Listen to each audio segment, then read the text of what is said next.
Hi అండి. Summer vacations వచ్చేసాయి కదండీ! పిల్లలు ఇంట్లో ఉండి బాగా ఆటలాడి చెమటలు పట్టి నీరసించిపోతుంటారు. అలాంటప్పుడు వాళ్ళకి ఎనర్జీ వచ్చేదానికి ఇలాంటి మంచి హెల్తీ రెసిపీస్ చేసి పెట్టాలి. అన్ని వయసుల వారికి ఇది చాలా బలమైన ఆహారం అండి. ఇది హెల్తీ చాట్ అండి. ఇది మార్నింగ్ బ్రేక్‌ఫాస్ట్‌గా తీసుకోవచ్చు. ఈవినింగ్ స్నాక్‌గా కూడా తీసుకోవచ్చు.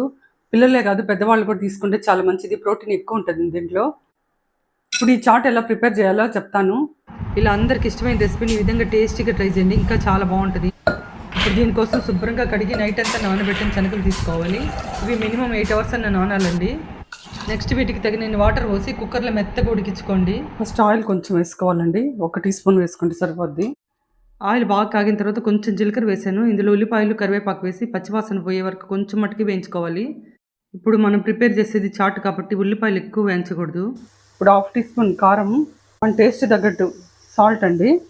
ఇప్పుడు గరం మసాలా, ఇప్పుడు పచ్చి కొబ్బరి తురుము కూడా వేసుకోవాలి. ఇవన్నీ బాగా కలుపుకోవాలండి. ఇవి ఎక్కువ వేగబడలేదు, కొంచెం వేగితే సరిపోద్ది. ఇప్పుడు శనగలు ఉడకపెట్టినట్టు వేసేయాలి. ఇప్పుడు దీంట్లో వాటర్ అంతా పోయే వరకు కొంచెం ఫ్రై చేసుకొని స్టవ్ ఆఫ్ చేసేసుకోవాలి. ఇందులో కొంచెం మామిడికాయ తురుము వేస్తున్నాను, కొంచెం కొత్తిమీర అండి. ఇప్పుడు సాల్ట్ సరిపోతే కొంచెం వేసుకోవచ్చు.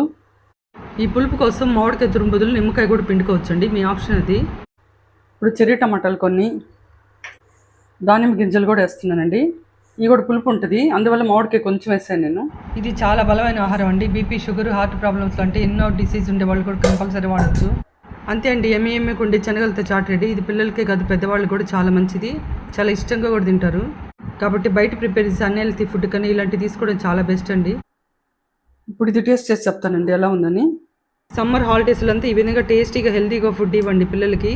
నెక్స్ట్ స్కూల్కి వెళ్ళేటప్పటికంతా వాళ్ళు బాగా హెల్తీగా తయారవుతారు. చాలా బాగుంది.